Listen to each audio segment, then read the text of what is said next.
معلوم کرتے ہیں کہ حاجی جو حج پر گئے ہوئے ہیں وہ قربانی کریں یا نہیں کریں، کیونکہ ان کی ایک تو حج کی قربانی ہوتی ہے، تو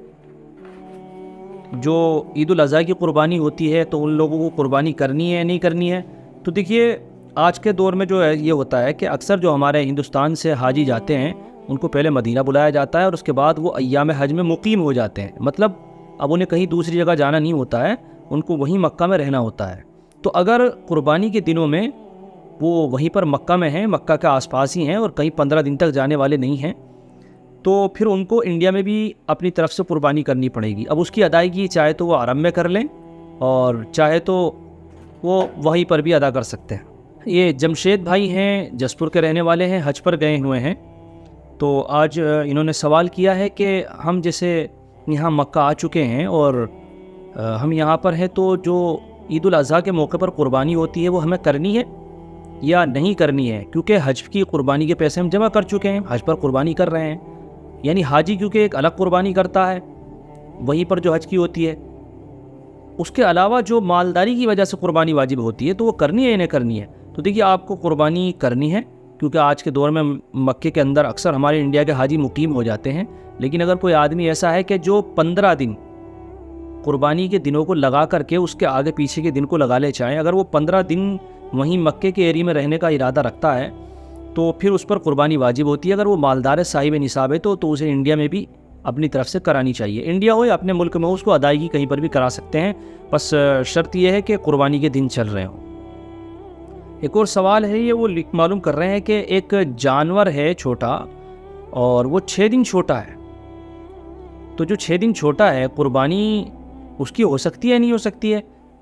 تو اس کی قربانی نہیں ہو سکتی، 6 دن نہیں، اگر ایک دن آدھا دن بھی چھوٹا ہے تو اس کی قربانی درست نہیں ہے۔ جو چھوٹے جانور ہیں جیسے بکرا وغیرہ ہے تو ان کی عمر پوری 1 سال ہونی چاہیے، ایک دن بھی کم ہو تو ان کی قربانی درست نہیں ہوگی۔ بڑے جانور کی 2 سال ہونی چاہیے۔ اور یہ جو فربہ کا مسئلہ ہے تو یہ دمبے کے لیے ہے، وہ اگر 8-9 مہینے کا 10 مہینے کا بھی ہے اور سال بھر کا لگ رہا ہے تو اس کی جا سکتی ہے۔ ایک ہمارے دوست ہیں شاداب امانت،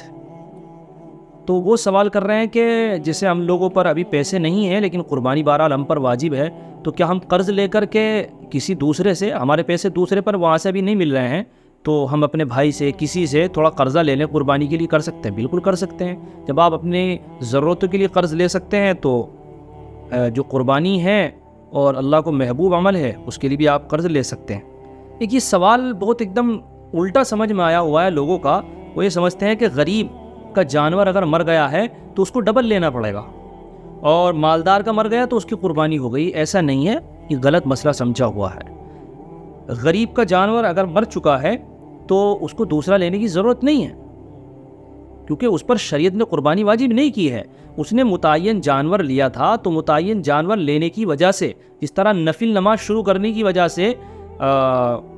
واجب ہو جاتی ہے، تو اس طرح جانور جب اس نے متعین کر لیا، خرید لیا، تو اس کے اوپر واجب ہو گئی تھی، لیکن وہ جانور ختم ہو گیا متعین تو اس کی قربانی بھی ختم ہو جاتی ہے، لیکن مالدار کے مال میں واجب ہوتی ہے۔ لہٰذا مالدار نے جب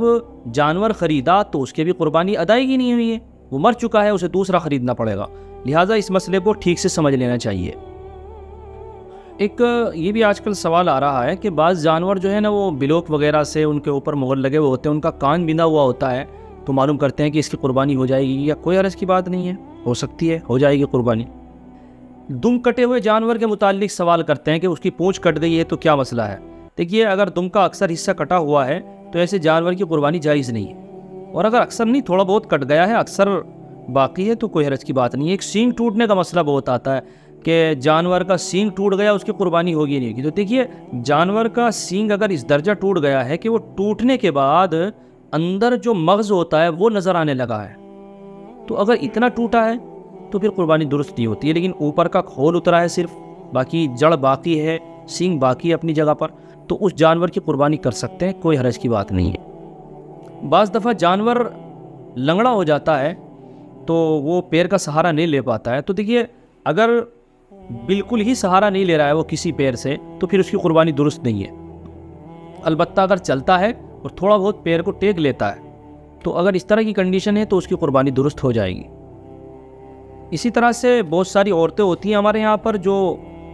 ان کے پاس گولڈ رکھا ہوا ہوتا ہے، گولڈ کی وہ پوری مالک ہوتی ہیں، تو اپنے شوہر کی طرف سے تو قربانی کر لیتی ہیں وہ، اور یہ سمجھتی ہیں کہ ہمارے اوپر واجب نہیں ہے۔ تو دیکھیے قربانی جو واجب ہوتی ہے ہر مال والے پر ہوتی ہے۔ اگر آپ کا بیٹا الگ سے مالدار ہے تو بیٹے پر الگ ہوگی، آپ کی بیٹی الگ سے مالدار ہے، اس کے پاس گولڈ ہے تو اس پر الگ سے ہوگی، آپ کی بیوی الگ سے مالدار ہے، گولڈ ہے تو اس پر الگ سے ہوگی۔ اگر گھر کے اندر 5 افراد بھی ہیں اور وہ کچھ رقم کے ایسے مالک ہیں جن میں ان کا خود کا اپنا دخل ہے، تو پھر 5 کے 5 لوگوں پر قربانی واجب ہوگی۔ اسی طرح سے ایک سوال یہ آتا ہے کہ قربانی کے جو جانور ہیں ان میں ہم اپنے بچوں کے عقیقے کا حصہ لے سکتے ہیں؟ بالکل لے سکتے ہیں، اور اس کے بالکل وہی مسائل ہیں جو قربانی کے ہوتے ہیں۔ لڑکے کی طرف سے 2 حصے اور لڑکی کی طرف سے 1 حصہ لیا جا سکتا ہے۔ اب اس کا طریقہ یہ ہوتا ہے کہ